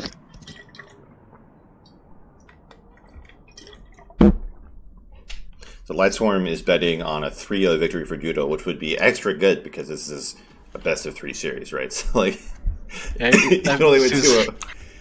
That would be very impressive indeed. Yeah. Since Doodle came from winner's bracket, if he wins without losing a map, it will be a best of 3. I'm pretty sure. Yeah, for sure. Or maybe they decided, because usually we have. Let's introduce the players first. In the top right of Eclipse, in the kind of drab green Terran player Pandor, in the bottom left, the purple Protoss DoodleDoodle. Yes. So generally, I think they have the people that reach the final have had the choice to decide either to make best of 3s, where the winner's bracket winner has auto first win, or to do it best of 5 with the winner's bracket person starting 1-0. I think, at least, I've never reached the final in this tournament.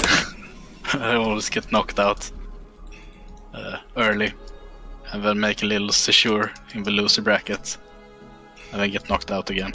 Alright, well, we do have this probe leaving the base very early here. Almost certainly going to be for an attempt at a gas steal in the Terran base. And before we get too far in this game, I do want to say that I lost Doodle in the very first round, right? So if Doodle wins, basically I was second. You know? Technically, guaranteed top 3 position. Exactly, sure. Exactly. And the gas steal is performed, as I've come to understand it to be the norm on this map. Yeah, so the question will be, will DoodleDoodle transition with like Nexus first or Gate Gas? It's a Nexus first, I think, yeah? Yeah. The gate will be started by now. We do have the probe going down here for the Nexus. Now, there's a few different ways that Terran can react to this. We'll have to see what Pandora goes for. I'm surprised at how late this scouting SCV is going out. I'm willing to bet that we're getting Rax CC. I think. I think we'll get a command center coming up. Yeah, we don't see the SCVs pulled on the gas. I feel like that's like the most popular way, is to just try to kill the assimilator really quickly and just go back into the normal one base factory and one factory expand. I mean, yeah, I think Pandor has experimented a bit with going for Rax CC already in this matchup, even without the gas steal. Yeah, it's like that is a completely fine build for Terran to do. So that seems to be what Pandora is leaning into here. So Doodle's Nexus isn't going to be too much ahead of the command center. Yeah, and we're getting one gate core follow-up with one Zealot to keep Terran honest, and we're getting a bunker here. Ooh, yeah, we do have a few Marines being pulled. Yeah, I'm not sure. Is that like standard to try to bunker the natural even with CC? No, I think if you go like for a CC that early, I don't think you can actually bust. But like you might catch, like if they don't stop you, they get a bunker, or like if they script their micro, you might be able to get an edge on them. But like it's just not that much of a sacrifice for Terran, right? Like he's just gonna cancel his bunker to get the micro. Yeah, and I think if Doodle would have skipped the Zealot and gone directly for Goon, maybe it would have come out and he would have gotten a few probe kills and such. So we have the factory starting now. Now I said? No, oh yeah, there. Bunkers up, and It's even in workers, and Prod's getting goon range, and probably wants to deal with this SCV before getting a robo or additional gates. I think it's a robo follow-up. Yeah, surely. Like lately, we've even been seeing some builds where you skip the range to get the robo even faster. But this is going to be a normal robo timing here from Doodle, even getting that second gate. Now we do have 2 factories pretty quickly here from Pandora. I think this is the normal follow-up to such a fast CC build, kind of make up for lost time with the factories and also take advantage of all the extra income that you have. Yeah. Is it normal to do like a free tank push follow-up after opening CC before factory? I don't know, honestly. I don't think it's that common. It's weird. It's just weird with the 12 next. Like Protoss might also be a bit behind on units. But I feel like the 3 tank push is meant to punish like a different kind of build. Yeah, and also confirming with the SCV that it's not like a super greedy third. Or well, I guess 6 minutes third is quite common in this matchup. Yeah, maybe not. That third timing is just getting pushed like faster and faster lately. Probe went to get but saw the SCV, so decided to back off. Tank trying to push these goons out the bunker, but Doodle's not giving up, dude. Just getting as much damage there as possible. Not just running away as soon as the tank shoots. It's quite underestimated how much damage goon pressuring the bunker really is. Yeah. I think I saw a striker make count out how much it costs to repair a bunker, and it's like 4 SCVs repairing a bunker for 1 minute is 1 command center in mineral cost. Yeah, I think it's the same math I've seen, but it's like in terms of the repair cost and the cost of not mining, it's 100 minerals per minute per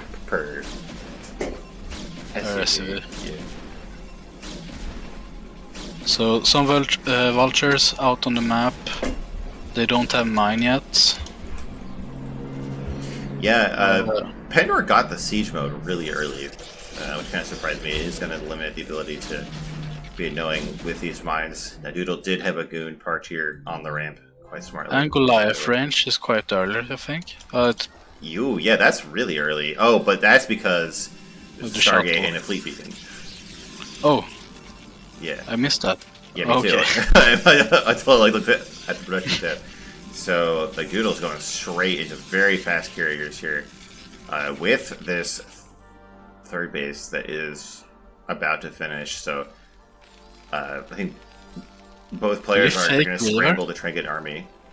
I don't think there's no support bay, right? Did it? So, the shuttle was like a fake Reaver? Oh, maybe, yeah. It could have been to just scout, like, rather than waiting for the observer. Maybe he saw that Pandora was too ready. Yeah, maybe also not like go for carriers if Pandora is doing a forfeit. Yeah. Oh, that makes sense. Like, if it is going to be a very quick a push build from Terran, then you get the Reaver. And if it's not, you get the carry. That makes a lot of sense. But we're getting a 6-fact follow-up. No command center, third command center just yet. But will it be out in time? We have... that one's done.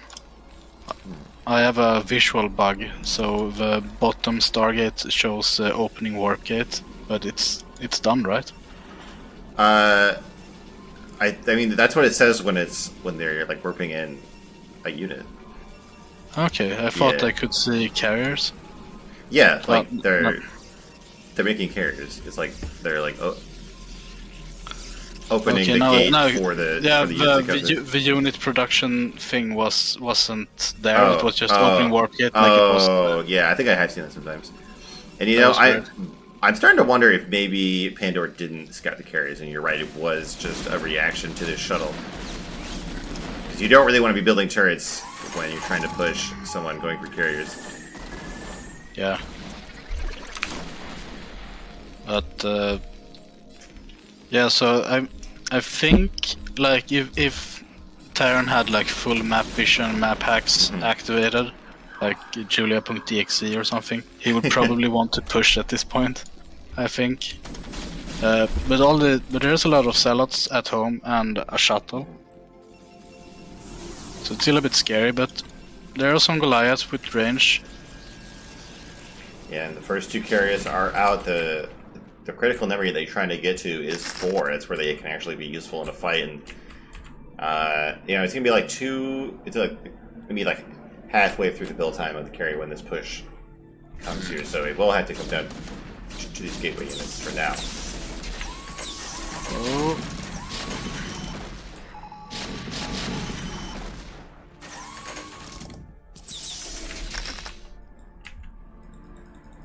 So pushing towards the 3rd. Trying to get some damage somewhere.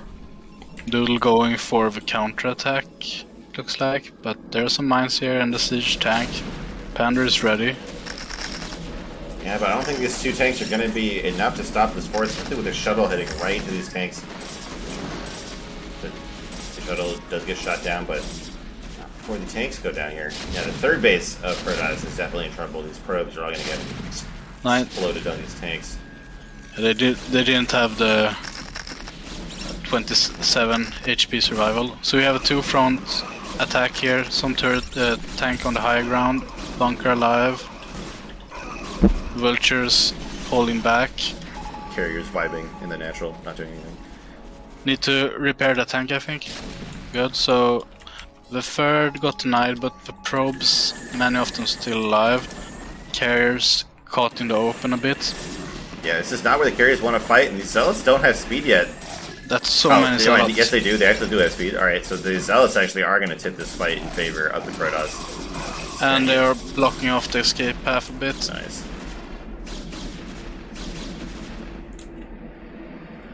That's so many zealots. And some goons too. But there are some vultures out here. Do they have any mines left? Yeah, a few. Picking off some of the front zealots. Doodle is retaking his 3rd. Some mines put out, and 3rd CC coming up, but that won't decrease this carrier count. Yeah, we're starting to see the real strength of carriers, where Terran has a really hard choice of what to build. To build carriers with this gateway army, it's just hard to get the right combination of units. Yeah, like you really want Goliaths to deal with the carriers, but you really want vultures to deal with the zealots, but you also really want tanks to deal with the goons. Exactly. So it's a conundrum for sure. And at the same time you want to expand, since you need gas.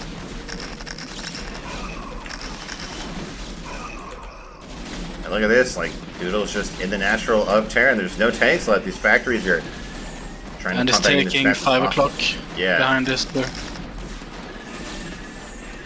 Yeah, the turrets, these carriers have absolutely free reign here. So this natural will be really hard to hold. At this position, these goons are causing havoc, and the carriers are focusing down the armory. Yeah, so it's like such a salt in the wounds thing to have the armories here in the natural. Yeah. And he really needs the armory if he wants to make Goliaths to kill the carriers. Yeah, yeah. Going for the upgrade buildings are always a very strong move. Will the CC survive? These union workers here are working hard to keep it alive, but not enough, unfortunately. Panda needs to give them a raise, so they'll work harder. faster. Stronger. Pander's taking his third behind this. Like the energy. Yeah, definitely an ambitious expansion from Pandor, but kind of also don't really have any other choice. Yeah, and I mean, like, the Protoss eyes are on the natural, they are not on the third location because they have already been up there. 11 o'clock, is that a spotter probe? Well, I assume that this pylon is here to like build cannons to defend this base or something. Probably, yeah. Maybe also to check for like a hidden CC.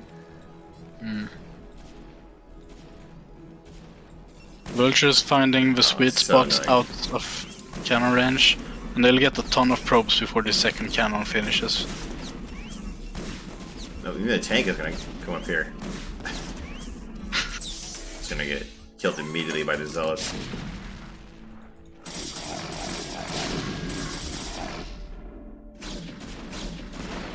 They're going to get cleaned up. Now Pandora is sending some vultures to the bottom right to check out these bases, but Doodle already has one of them set up and ready to go here.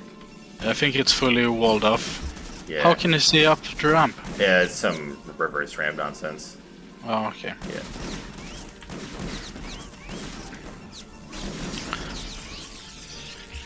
Carriers are headed straight for that Terran third base too, so Doodle has caught that and is gonna I think punish Pandora for not protecting it.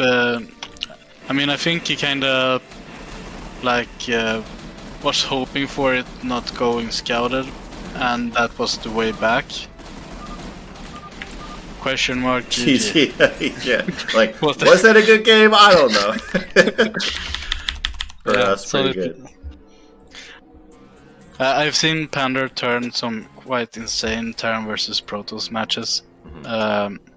So I was hoping for a comeback into a 40-minute macro heavy game. I have to add a 1 to the lobby name. It's being weird. It's Isaac Newton who has created the. Isaac, get out of here! It's my lobby name. Throwing apples at each other. Sylphid. So, what do you think about Sylphid in this matchup? Oh, introduce the players first. Yeah. Well, here we go. In the top middle of Sylphid in the Red Protoss, victorious in the first game is DoodleDoodle. And the bottom right, fighting from behind, it's the Yellow Terran Pandor. So anyway, I don't like playing on Sylphid, but I don't think it's a bad map. In this matchup, like, it is kind of a short rush distance. The fake high ground is pretty awkward to get your army around, but I'm sure Doodle will feel quite comfortable here. Probably. Yeah, I hear very conflicting opinions on this map from all non-Zerg players, generally. It seems like all Zergs are kinda in agreement that this map is great, weirdly enough. But opinions from Protoss players and Terran players, they vary widely. I don't like the naturals, especially in PvZ. Like, I have to fit so many units in my natural. It's so tiny and cramped. It's so annoying. It's weird, it's both open and small at the same time. Yeah. I find SimCity at the natural being quite complicated. But SimCity is always hard. So now we got the racks in the natural. That means racks CC probably. I would assume so. It looks like a very standard opening from Doodle here.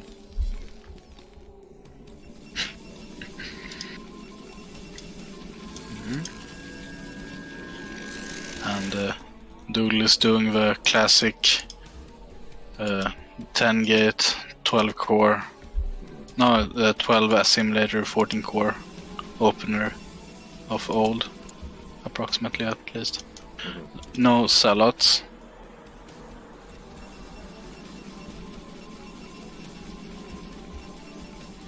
Now, sometimes on this map we do see like 2 gateway goon builds to take advantage of the no ramp, but it doesn't seem like Doodle is going for that. We would have the second gateway start already, I think. Like, I remember back in the days, 10-15 was quite common. But I think that build is dead now.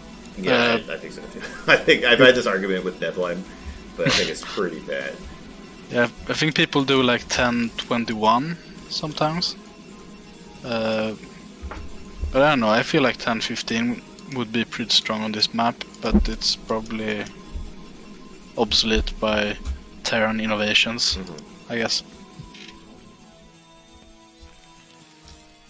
And Doodle is going to get here to see this very quick CC from Terran. I'm kind of curious to see what Doodle does, because when I'm going for like a standard a build like this, I kind of get panicked when I see Terran expanded that early, and I try to do like some stupid like proxy robo stuff. But Doodle, it's just going to take it very calmly. Just continue expanding as normal. Looks like a 21 next build here. Yeah. Will we see third next before Robo, I think? I don't know. That seems pretty risky to me.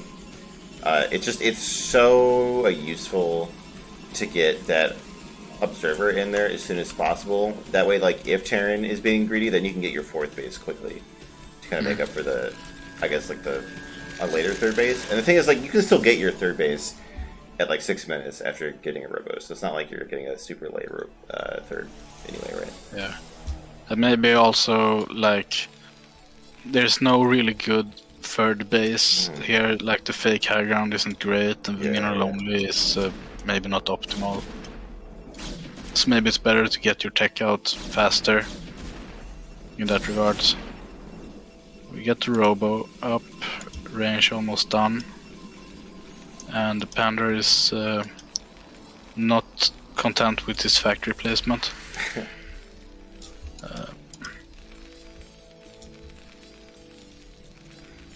Panda really wants to scout. This is like the 3rd scouting SV that's been sent out, and it's gonna run right into these goons anyway. Yeah, he's been checking around the perimeter quite actively. Maybe expecting like a proxy Reaver bust of some sort. I think that's quite common for Protoss against CC, fast CC.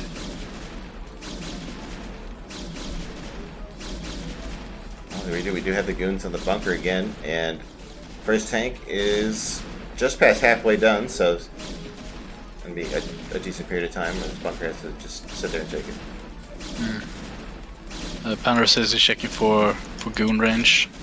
That's why he was so diligent with the SCV scouting. Oh, I didn't realize that the sniping Panda was Panda. I thought it was someone else for some reason. Oh. Well, now I know. But yeah, I guess like a fast DT in this position would have been really strong. If it went unscouted and we expected like a normal follow-up. It's obviously not favorable when the eBay is done and mines are done, but we have 3 tanks now, and it looks like we're going for a push, and mines and vulture speed are nearing done. Yeah, you talked about this in the first game, and I didn't think it would be too good against that 12 next, but it seems like something is different now because Pandora is moving out with it. Now these goons have kind of just been forgotten off to the side. There are 6 goons at home though, and with 3 gateways continuing to pump out goons, I think Doodle should be fine. That's a lot of goons. I don't think this build is going to be vulnerable to this at all.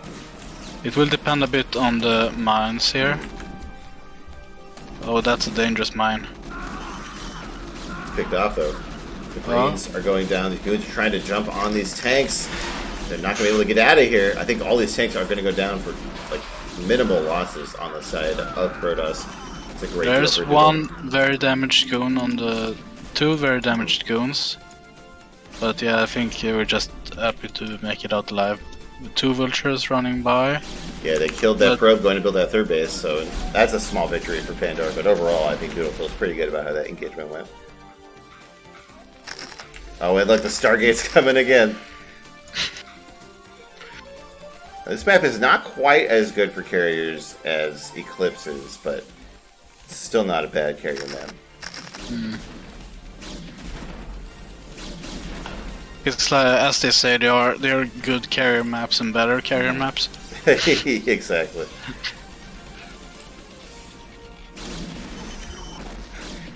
Doodle in chat says, "Well, he killed my probe, so I just have to go carriers now." If I'm stuck on 2 base, gotta get carriers. No Marines in the bunker here. Oh yeah, they were pulled for that push, so these goons kind of get free reign to dance around. They killed a few SCVs, but tanks were kept alive. Now siege mode is going to force these goons to give Pandora a break. Doodle's decided to take this like fake high ground base, which I don't know, just feels so awful. Like there's so few resources here, but also like Protoss wants to start expanding faster and faster, so it doesn't hurt you too much, I guess, if one expansion is suboptimal. Yeah. But even if it's just 1500, it has gas. And the vultures moving around, keeping tabs of the map, having laid a mine at mineral only, and Doodle takes 3 o'clock, which I'd argue is a very aggressively positioned expo. Yeah, so definitely could be vulnerable to drops, and the rush depth is kind of close. But I guess if it's a nice like home base for your carriers, while they fly over the short cliff into the Terran main. Yeah, I mean theoretically, Doodle could make like 5 shield batteries here to support his carriers. That's sick. That's a pimpus play right there. Yeah, that.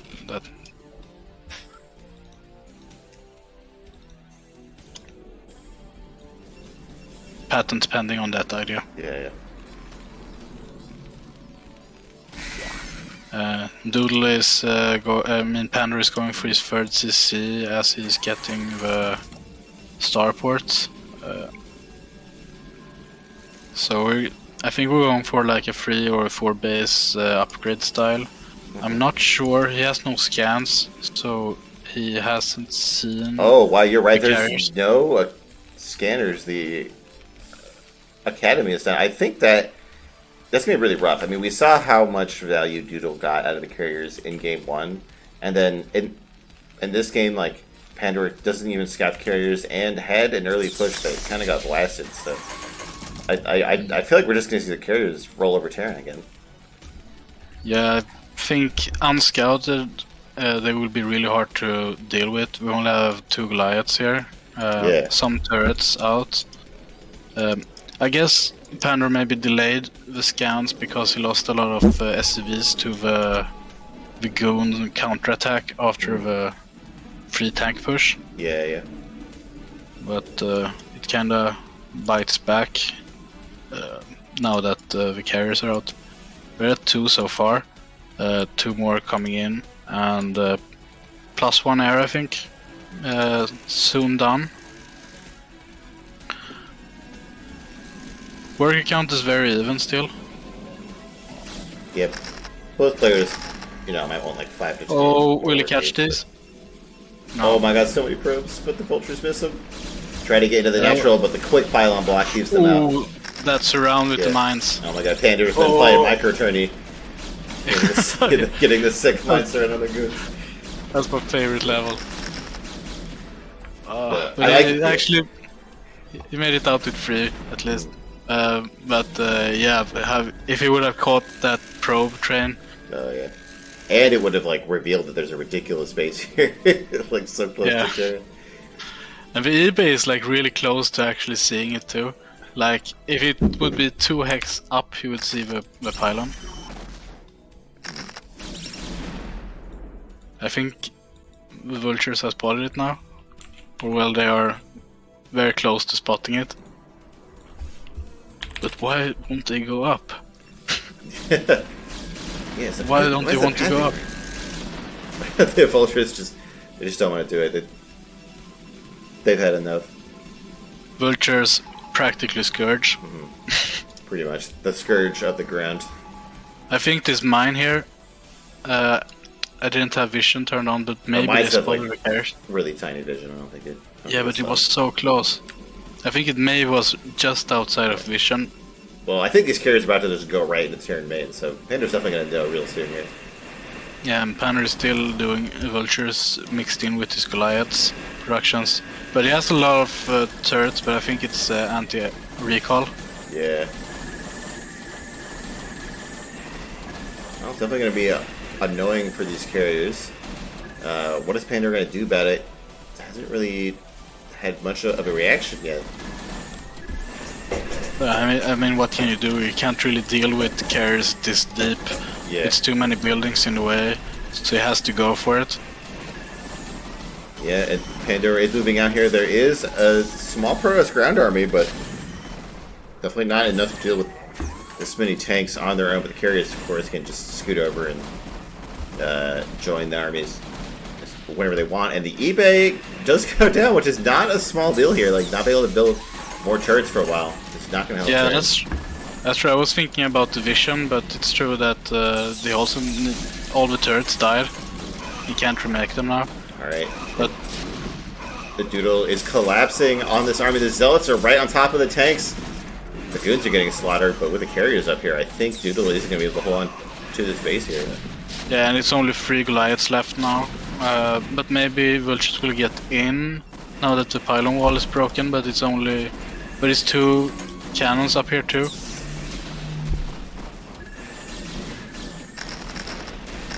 It's a bit problematic here. Still got the armor at least, so we can still make more Goliaths.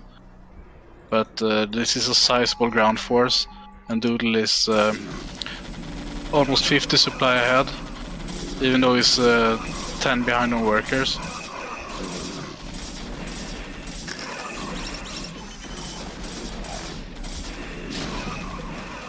Goons, I think, are like Goons fighting here is very ambitious, but these carriers are definitely growing out of control. Just a handful of turrets here and there, not enough to shut them down. Salos wide walking into the Terranat. The situation is dire.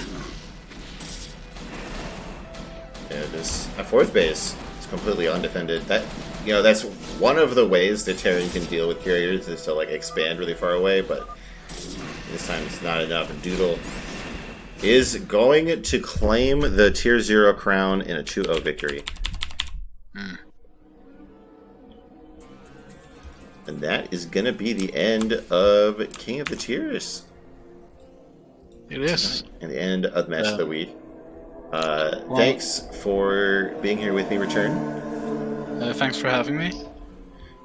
So we're gonna go ahead and close this one out. Make sure to tune in tomorrow for Neblime, and I think you again or someone else. But maybe me again. Yeah, we're still figuring that out. I don't know what games you're going to cast. Probably some more games from the season that weren't cast yet. So I'm going to shut this down, and then I'm going to find somebody to raid. So make sure you give them your appreciation. Bye, everybody. Thanks for tuning in, everyone, and have a lovely evening.